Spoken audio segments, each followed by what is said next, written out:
아침에 일어날 때 무릎이 뻣뻣하게 굳어 있어 첫 발을 내딛기가 두려우신가요? 계단을 내려갈 때마다 아, 이제 정말 나이를 먹었구나 하는 생각이 드시나요? 손자, 손녀와 뛰어놀고 싶지만 무릎 때문에 망설여지시는 건 아닌가요? 혹시 이런 마음으로 이 글을 보고 계신지요? 산책을 나가려다가도 오늘은 무릎이 아프니까 내일로 미루자며 소파에 다시 앉으시는 일이 잦아지셨나요? 예전처럼 자유롭게 움직이지 못하는 자신의 모습에 답답함을 느끼고 계신가요? 저는 이런 마음을 너무나 잘 압니다. 많은 분들이 50대, 60대에 접어들면서 무릎 관절의 변화를 경험하시거든요. 하지만 여기서 중요한 것은 이런 변화가 당연한 노화 과정이라고 체념할 필요가 없다는 점입니다. 안녕하십니까? 저는 20년간 운동치료와 재활 분야에서 일해온 김현석입니다. 국가공인 운동처방사 자격증과 관절 재활 전문 과정을 이수했으며 지금까지 2,000명이 넘는 시니어분들의 관절 건강 회복을 도와왔습니다. 제가 시니어 관절 건강에 특별히 관심을 갖게 된 이유는 제 어머니 때문이었습니다. 65세이셨던 어머니께서 무릎 통증으로 집에서만 지내시게 되었을 때 저는 단순히 나이 탓이라고 생각했습니다. 하지만 체계적인 관절 관리를 통해 어머니께서 다시 등산을 하시고 친구들과 여행을 다니시는 모습을 보면서 올바른 접근법의 중요성을 깨달았습니다. 많은 시니어분들이 무릎 통증을 경험하기 시작하면 가장 먼저 하시는 생각이 나이가 들어서 어쩔 수 없구나입니다. 그리고 점점 활동량을 줄이시게 되죠. 하지만 이것이야말로 가장 위험한 함정입니다. 움직임을 줄일수록 근육은 더 약해지고 관절은 더욱 경직되어 악순환이 반복됩니다. 사실 50세 이후의 관절 변화는 자연스러운 과정이지만 그렇다고 해서 통증과 불편함을 감수하며 살아야 한다는 뜻은 아닙니다. 적절한 관리와 올바른 접근법을 통해 얼마든지 개선할 수 있습니다. 제가 만나뵌 많은 분들 중에서 가장 기억에 남는 분은 68세 정명자 어르님이었습니다. 처음 저를 찾아오셨을 때 계단도 못 내려가서 2층 화장실을 포기했다며 눈물을 글썽이셨습니다. 하지만 6개월 후 어르님은 이제 손자랑 술래잡기도 할 수 있다며 환하게 웃으셨습니다. 어르님께서 달라지신 비결은 특별한 치료나 값비싼 시술이 아니었습니다. 매일 15분씩 올바른 운동을 하시고 일상생활에서 관절에 무리가 가지 않는 습관들을 실천하신 것뿐이었습니다. 대부분의 분들이 관절 건강에 대해 잘못 알고 계신 것 중 하나는 아프면 쉬어야 한다는 생각입니다. 물론 급성염증이나 부상이 있을 때는 휴식이 필요합니다. 하지만 만성적인 관절 불편함의 경우에는 오히려 적절한 움직임이 더 도움이 됩니다. 관절은 움직임을 통해 영양분을 공급받습니다. 관절 연골에는 혈관이 없기 때문에 관절액을 통해서만 영향을 받을 수 있는데 이 관절액의 순환은 바로 움직임을 통해 이루어집니다. 따라서 적절한 운동은 관절에 영양을 공급하고 노폐물을 배출하는 펌프 역할을 합니다. 또 다른 오해는 나이가 들면 근육량이 줄어드는 것은 어쩔 수 없다는 것입니다. 물론 자연스러운 노화 과정으로 근육량이 감소하는 것은 맞지만 적절한 운동을 통해 이를 늦추고 심지어 일부는 회복할 수도 있습니다. 실제로 70대, 80대에도 근력 운동을 시작해서 놀라운 개선을 보이신 분들을 많이 봤습니다.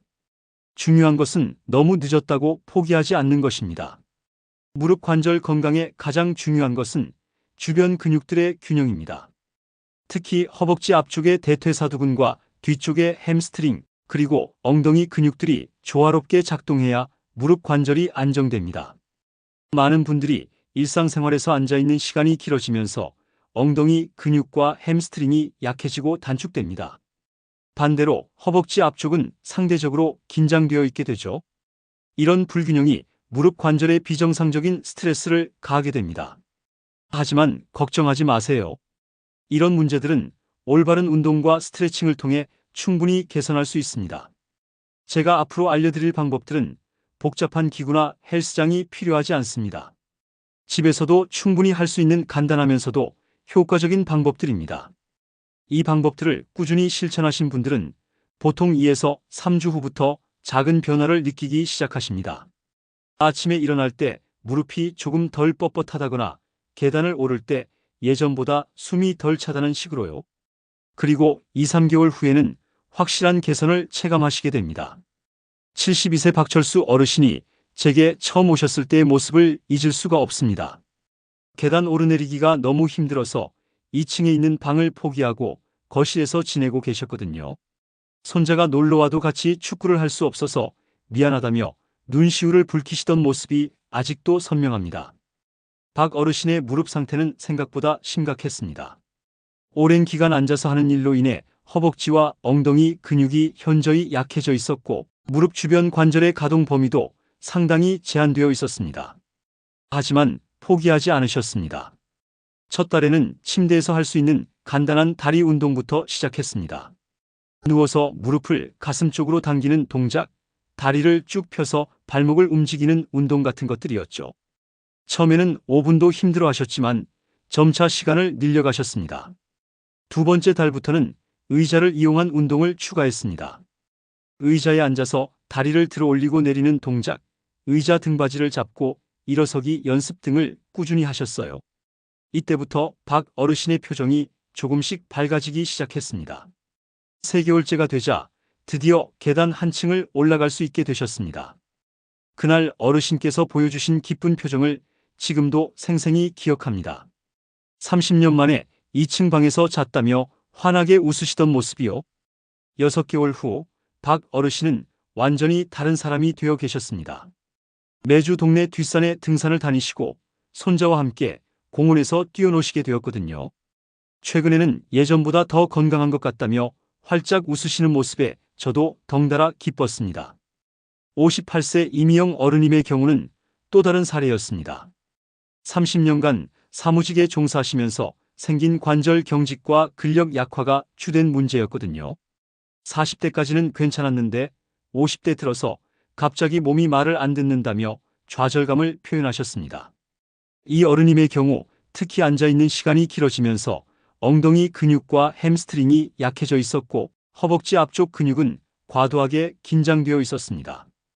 이런 불균형이 무릎 관절에 부담을 주고 있었죠. 저는 이 어르님께 먼저 올바른 앉기 자세부터 알려드렸습니다.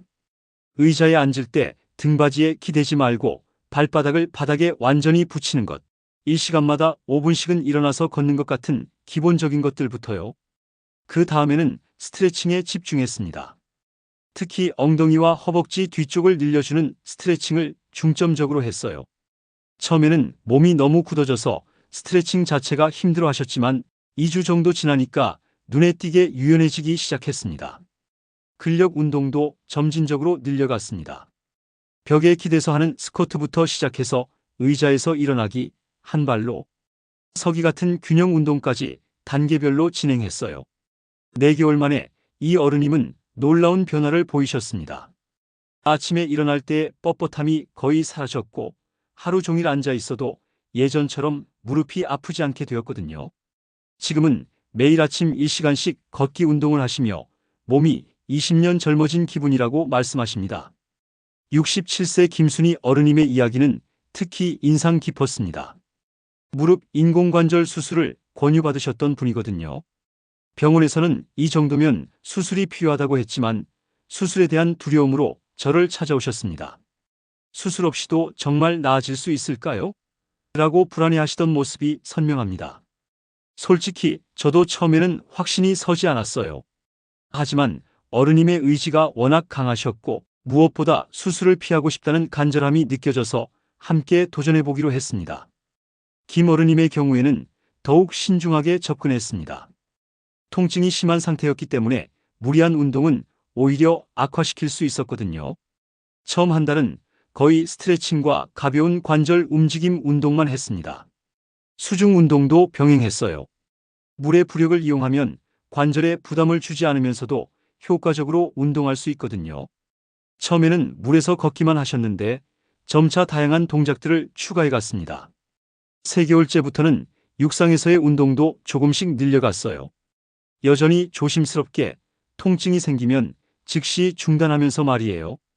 하지만 어르님의 무릎 상태는 서서히 개선되고 있었습니다. 6개월이 지나자 놀라운 일이 일어났습니다.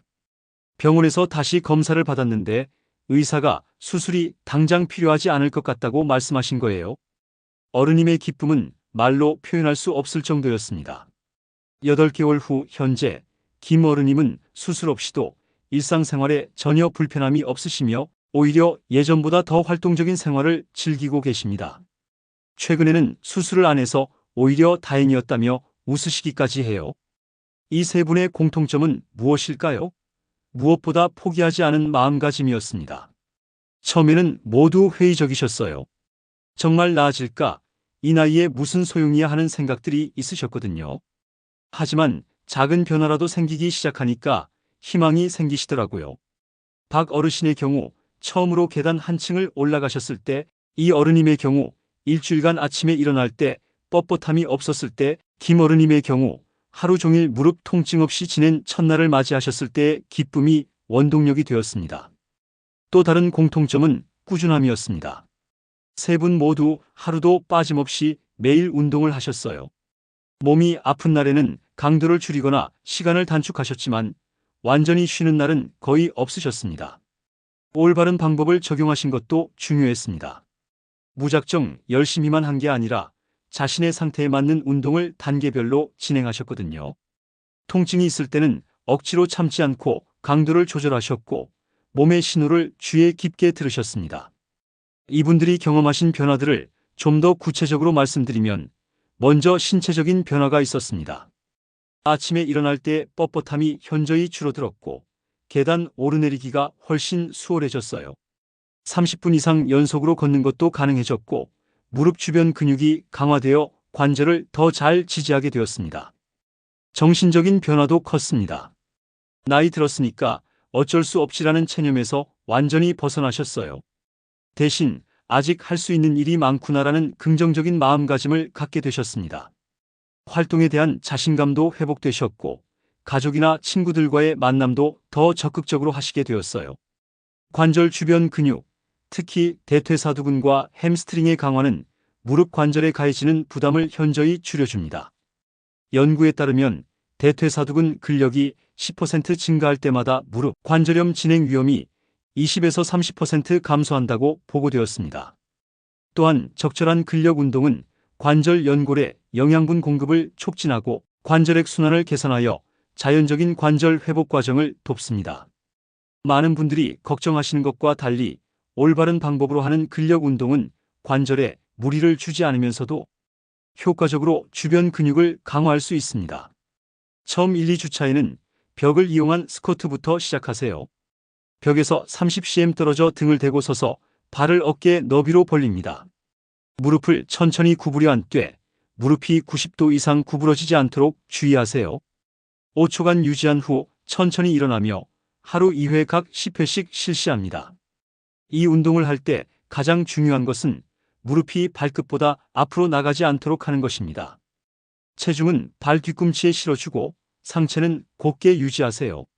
처음에는 벽의 지지를 받기 때문에 안전하게 할 수 있으며 점차 근력이 향상되면서 자신감을 얻을 수 있습니다. 3, 4주차부터는 의자를 이용한 다리 올리기를 추가합니다. 의자에 앉아 등받이에 기대고 한쪽 다리를 천천히 쭉 펴면서 발끝을 위로 올려줍니다. 이때 허벅지 앞쪽 근육이 수축되는 것을 느껴보세요. 5초간 유지한 후 천천히 내려놓으며 좌우 각 15회씩 하루 2세트 실시합니다. 이 운동은 대퇴사두근을 집중적으로 강화하는 동시에 무릎 관절의 안정성을 높여줍니다. 다리를 올릴 때 무릎을 완전히 펴는 것이 중요하며 발목도 함께 위로 당겨주면 종아리 근육까지 함께 운동할 수 있습니다. 5에서 8주차에는 계단 오르기 운동을 시작합니다. 계단 한 칸을 이용해 올라갔다 내려오기를 반복하되 처음에는 5분부터 시작해 점차 10에서 15분까지 늘려갑니다. 무릎에 통증이 있으면 즉시 중단하고 반드시 난간을 잡고 안전하게 실시하세요. 계단 운동은 일상생활과 직결되는 기능적 운동입니다. 올라갈 때는 발 전체를 계단에 올려놓고 내려갈 때는 천천히 발 뒤꿈치부터 착지하세요. 처음에는 한 계단에서만 반복하다가 익숙해지면 여러 계단을 이용할 수도 있습니다. 근력 운동의 예상 결과를 말씀드리면 2주차부터 다리 근육의 탄력성 향상을 느끼기 시작하고 4주차에는 계단 오르내리기가 조금 더 수월해집니다. 8주차에는 일상활동에서 확실한 개선을 체감하며 12주차에는 무릎 안정성과 근력이 현저히 향상됩니다. 관절 주변 근육과 인대의 유연성이 떨어지면 관절 가동 범위가 제한되고 이로 인해 일상 동작에서 더 큰 부담이 가해집니다. 규칙적인 스트레칭은 관절 가동 범위를 개선하고 근육 긴장을 완화하여 관절 주변 혈액순환을 촉진합니다. 특히 햄스트링과 종아리 근육의 유연성은 무릎 관절의 안정성과 직접적으로 연관되어 있다는 연구 결과가 있습니다. 많은 시니어분들이 장시간 앉아있는 생활로 인해 이 부위의 유연성이 크게 떨어져 있어 집중적인 스트레칭이 필요합니다. 매일 아침 10분간 침대에서 할 수 있는 스트레칭부터 시작하세요. 먼저 누워서 한쪽 무릎을 가슴 쪽으로 당겨주는 무릎 당기기를 합니다. 30초간 유지한 후 반대쪽도 실시하며 좌우 각 3회씩 반복합니다. 이 동작은 엉덩이와 허벅지 뒤쪽 근육을 부드럽게 늘려줍니다. 다음으로 침대 가장자리에 앉아 종아리 스트레칭을 합니다.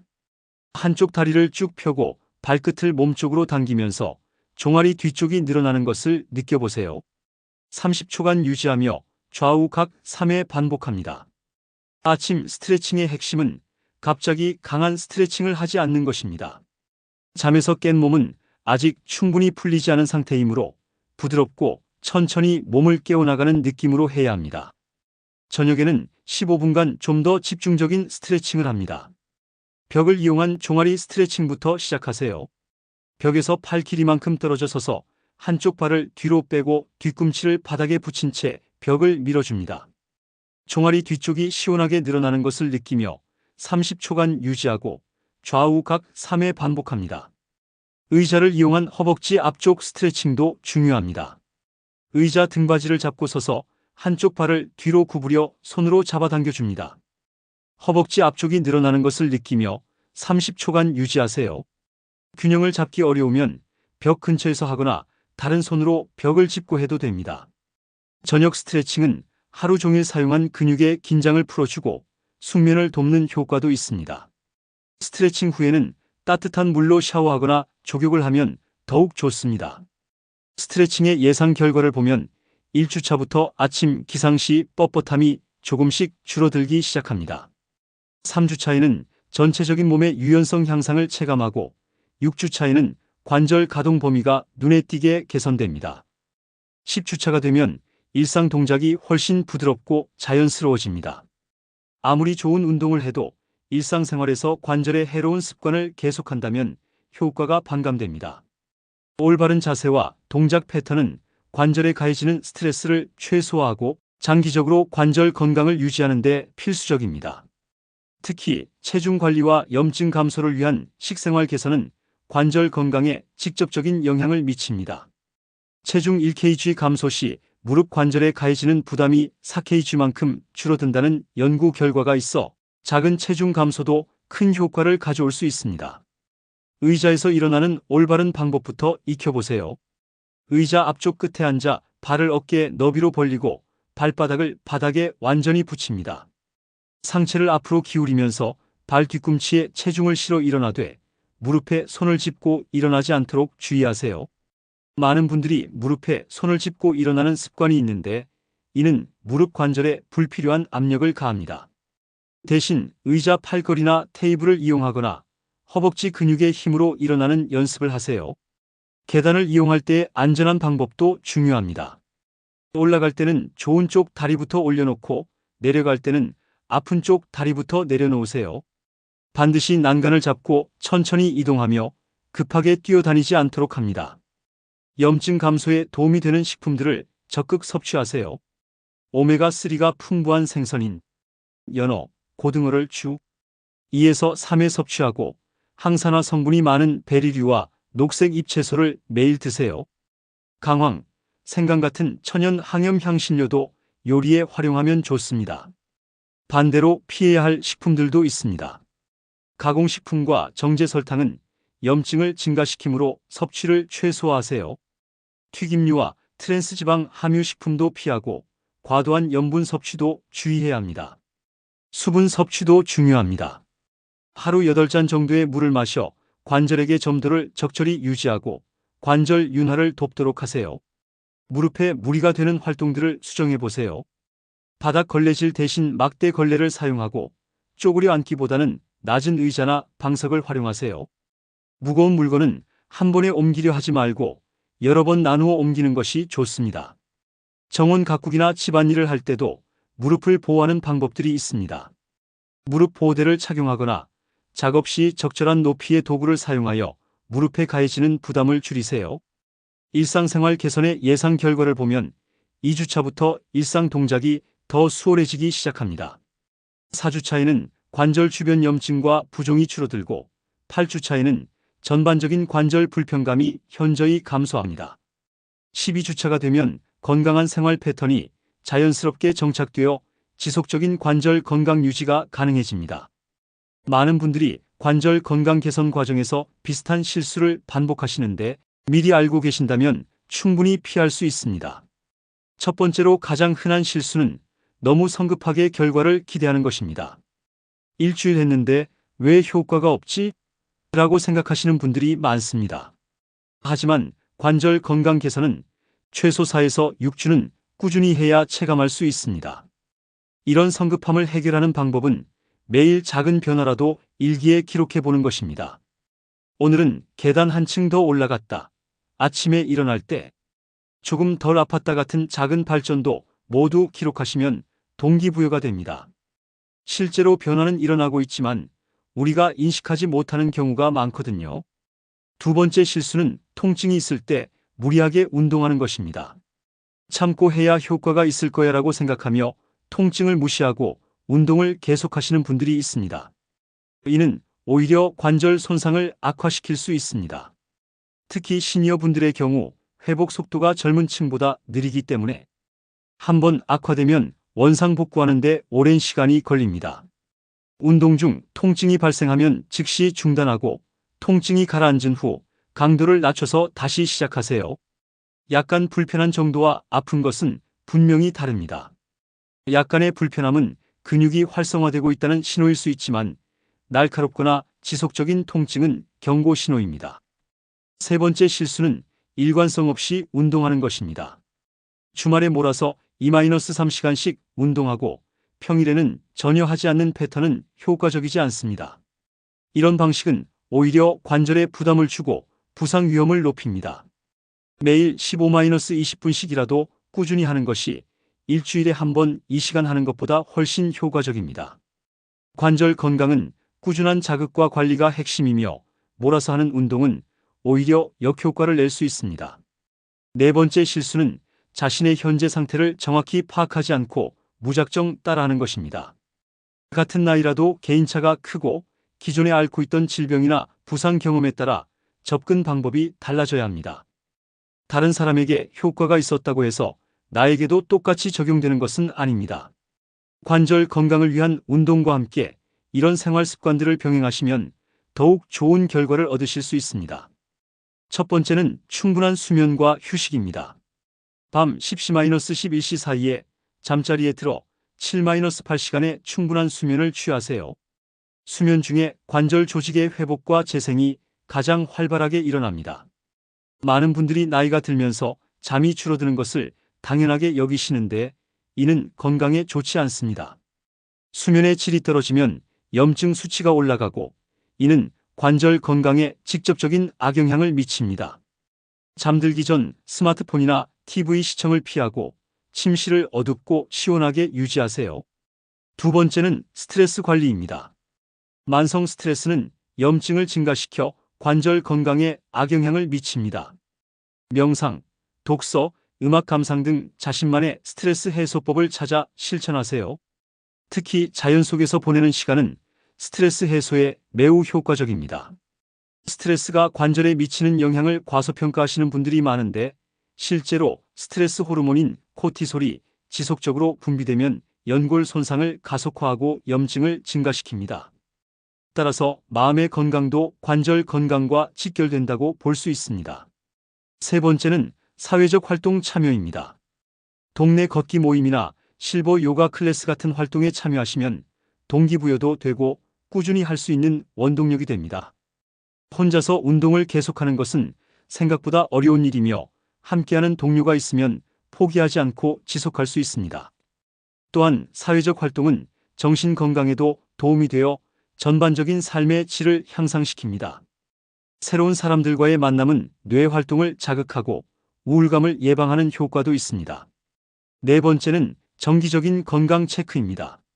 3-6개월마다 관절 상태를 점검하고 필요시 운동 강도나 방법을 조정하세요. 혈액 검사를 통해 염증 수치를 확인하거나 필요하다면 관절 영상 검사를 받아보는 것도 좋습니다. 건강 상태는 시간에 따라 변화하므로 처음에 맞았던 운동이 몇 개월 후에는 조정이 필요할 수 있습니다. 정기적인 체크를 통해 자신의 상태를 객관적으로 파악하고 그에 맞는 관리 방법을 찾아가는 것이 중요합니다. 다섯 번째는 영양 관리입니다. 앞서 언급한 항염식품들과 함께 단백질 섭취도 중요합니다. 근육과 연골 유지를 위해서는 체중 1kg당 1.2-1.5g의 단백질이 필요합니다. 생선, 닭고기, 달걀, 콩류 등을 통해 충분한 단백질을 섭취하세요. 칼슘과 비타민 D도 관절 건강에 중요합니다. 하루 15-20분 정도 햇볕을 쬐고 유제품이나 멸치, 브로콜리 등을 통해 칼슘을 섭취하세요. 비타민 D가 부족하면 칼슘 흡수가 잘 되지 않으므로 함께 관리해야 합니다. 여섯 번째는 적절한 체중 유지입니다. 앞서 언급했듯이 체중 1kg 감소는 무릎 관절 부담을 4kg 줄여줍니다. 급격한 다이어트보다는 꾸준한 운동과 식단 조절을 통해 건강한 체중을 유지하는 것이 중요합니다. 과체중이신 분들은 관절에 가해지는 부담이 크므로 운동 강도를 서서히 높이면서 체중 감량을 병행하세요. 반대로 저체중이신 분들은 근육량 증가에 초점을 맞춰 운동하시는 것이 좋습니다. 얼마 전 제게 감사 인사를 전해주신 69세 최은숙 어르님의 이야기를 들려드리겠습니다. 최 어르님은 2년 전 무릎 통증으로 집에서만 지내시던 분이셨는데 제가 알려드린 방법들을 꾸준히 실천하신 결과 지금은 매주 등산을 다니시고 있습니다.